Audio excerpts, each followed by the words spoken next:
Assalamu alaikum everyone. Today we'll be discussing the new topic intersheet grading. So before going into this, let us have a brief review on the last topic that we have discussed.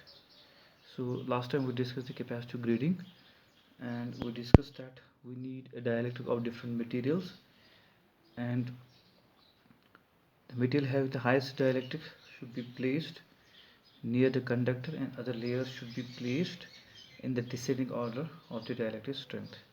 Similarly, we derive the equation for the total voltage, which is this: V is equal to G max R ln of R1 by R, and so on. And finally, we derived the total capacitance of such type of a cable will be equal to 2 pi epsilon divided by 1 by epsilon 1 ln of R1 by R plus 1 by epsilon 2 ln of R2 by R plus 1 by epsilon 3 ln of R by R2. I have derived it for you like this. Since voltage is like V is equal to G max, that's the same voltage, and C is equal to Q by V. Q is there, and I just put the value of V in the denominator of this equation of capacitance. And from above we know that G1 is equal to G2 is equal to G3 is equal to G max, so their maximum value should be same. And from one more equation, G max is equal to Q divided by 2 pi epsilon 0 epsilon 1 R. So from here G max into R will be equal to Q divided by 2 pi epsilon 0 into epsilon 1. Similarly, other equations will follow, that is G max into R1 will be equal to Q divided by 2 pi epsilon 1, 2 pi epsilon 0 epsilon 2, and G max R2 is equal to Q divided by 2 pi epsilon 0 epsilon 3. So I put these equation into this equation. In terms of G max R1 will be replaced by G max R will be replaced by this equation, G max into R1 will be replaced by this equation, and G max into R2 will be replaced by this equation. Finally, we will be getting this equation, that is Q and Q will cancel out. This 2 pi epsilon is in the denominator of the denominator, it will come to the numerator, and finally we will get this equation. And I told you that since Q was calculated coulomb per meter, its unit will be farad per meter. So this type of grading, that is capacitive grading, has a disadvantage as well. That means whenever a dielectric is destroyed, it must be replaced by a similar dielectric, thereby increasing the initial investment. So as I told you earlier, that we are doing this grading just to decrease the cost of the cable, but in one or more reason, this by having a different types of dielectric and then put them in a cable, it makes it a little bit more costly. Then we must have the trade-off between the two. So this was about the capacitive grading. Let us come to the intersheath grading. In this case, in the previous case, we know that we have a different type of material for a dielectric, but in this case the cable grading is homogeneous. Cable grading, in this type of cable grading, a homogeneous dielectric, that means same dielectric material is used. From the conductor surface to the sheath, there is no change of the dielectric material, it remains same throughout. But what is the difference? This is divided into various layers by suitably placing the metallic sheath. Metallic sheath is placed in between the dielectric, and these metallic layers are kept at a different potential. These metal intersheaths are maintained at appropriate potential by being connected to tappings on the windings of the auxiliary transformer. So these intermediate intersheaths are kept at some other potential, some appropriate potential, and they are kept at some appropriate potential by the use of auxiliary transformer.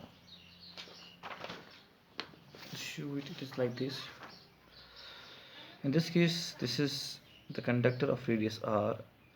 This is the intersheath radius. First intersheath radius is of radius R1. Second intersheath radius is R2. I have shown here only two intersheaths. And finally the bigger intersheath whose radius is R. The voltage of R with respect to sheath should be the exact voltage V, that is the operating voltage. But the voltage of this intersheath, that is the first intersheath, with respect to this intersheath is kept at V2. Similarly, voltage of the second intersheet is with respect to this, that is ground, is kept at voltage V1. Should like this. Now in this case there is a special thing to be done before going into the intersheet. The ratio of the radii should be same. That means R1 by R should be equal to R2 by R1 should be equal to capital R by R2. That is denoted by a constant alpha. This is the equation 1. Now the gradient at the surface of the conductor. The gradient at the surface of the conductor will be the voltage difference between these two divided by this equation. We have already divided it, because in that case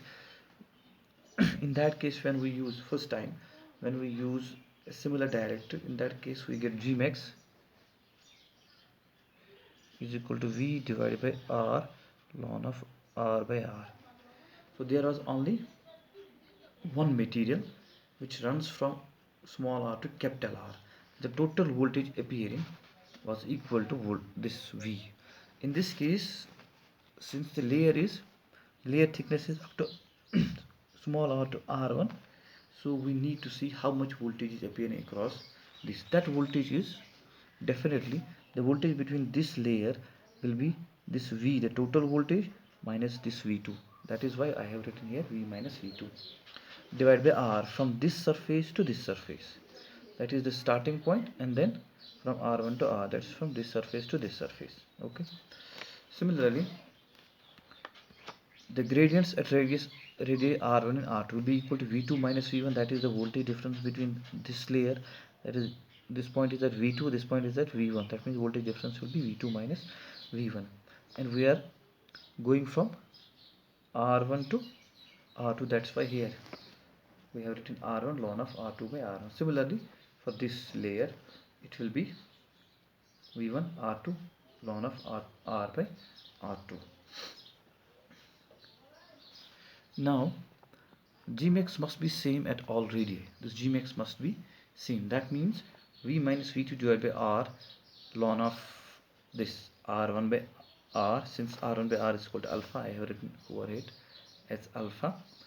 V2 minus V1 is equal to R1 ln of alpha, and V1 divided by R2 ln of alpha. Ln of alpha, ln of alpha, ln of alpha will cancel out. So we are reduced with this equation. V minus V2 divided by R is equal to V2 minus V1 divided by R1 is equal to V2 by V1 by R2. So from these two terms, first we will take these two terms. V2 divided by R1, that is this, minus V1 divided by R1 is equal to V1 divided by R2. By simplifying it in terms of V1 by V2, I have taken this to this side. That means V1 by R1 is equal to V2 by R1, V1 into 1 by R1, that is this, plus 1 by R2. By simplifying this and divide the numerator and denominator by R1, I get V1 is equal to alpha divided by 1 plus alpha into V2. This is the relation of V1 in terms of V2. Now taking the first two terms in this equation, that is V minus V2 divided by R is equal to V2 minus V1 divided by R. You will see that this is equal to, I take this to this side, that means R1 by R is equal to V1 minus V2 is equal to V2 minus V1. So this value is equal to alpha. That's why I have written here alpha. Alpha into V minus V2 is equal to V2 minus alpha divided by 1 plus alpha into V2. I have replaced this V1 by this equation here. So which implies that alpha V minus alpha times V2 is equal to V2 into 1. I cross multiply this, that is 1 minus alpha, 1 plus alpha minus alpha divided by 1 plus alpha. This alpha and alpha will cancel out. We are left with this. Alpha times V is equal to V2 into 1 plus alpha times V2, which implies that alpha V is same. I cross multiply it and take V2 common, is equal to 1 plus alpha square divided by 1 plus alpha. Finally V2 will be equal to alpha into 1 plus alpha divided by 1 plus alpha square into V. This is the relation of V2 in terms of the operating voltage. Now coming back to the equation, first equation, that is G max is equal to V minus V2 divided by R ln of alpha, it is equal to V, that is same. V2 is this value, that is V into alpha, 1 minus alpha divided by 1 plus alpha square divided by R ln of alpha. When I simplify it, cross multiply it and take V as common, we get 1 plus alpha square minus alpha square divided by R ln of alpha into 1 plus alpha square. This alpha square will cancel out, this alpha and alpha will cancel out. Then we are left with V divided by R ln of alpha into 1 divided by alpha square plus alpha. Now if we calculate the gradient is the surface of the conductor without intersheath. In that case, that will be equal to V divided by R ln of R by R, which I have discussed earlier. I represent this by this R1 by R, I can represent it like this. Capital R by R, I can represent it by R1 by R into R2 by R1 into R by R2. In this case, you can see R1 and R1 will cancel out, R2 and R2 will cancel out. It will again be R by capital R by R.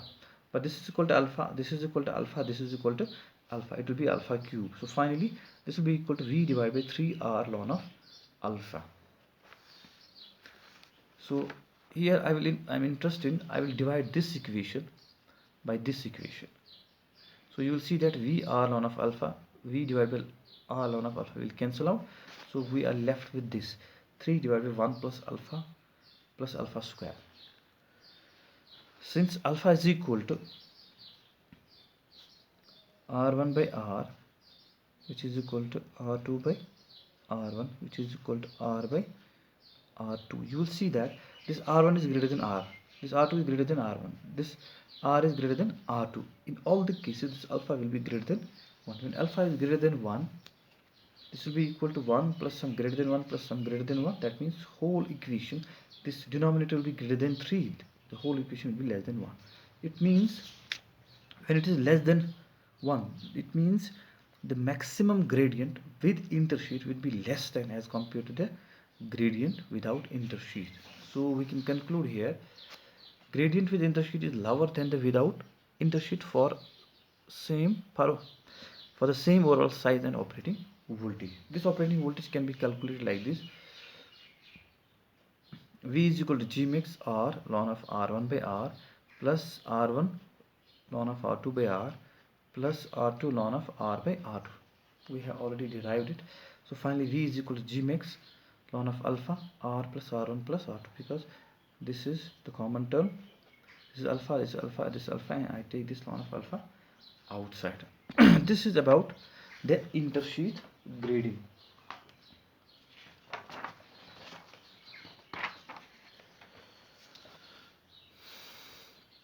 But these type of gradings are more theoretical interest than a practical use, because capacitive grading is difficult for non-availability of materials with widely varying permittivities.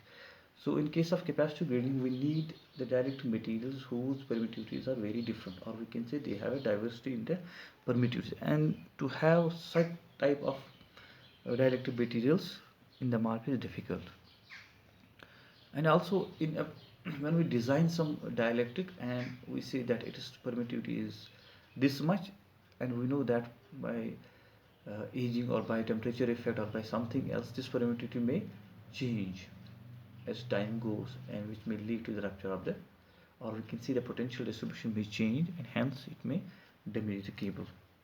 And in case of intersheath, there is a possibility of a damage of intersheath during the laying operation, and since a lot of charging current flows through these intersheath, it may result in the heating of cable. Again, that is problematic. For these reasons, such type of grading of the cables is avoided for the low voltage system, and for high voltage system, oil and gas filled cables are used. Okay, thank you.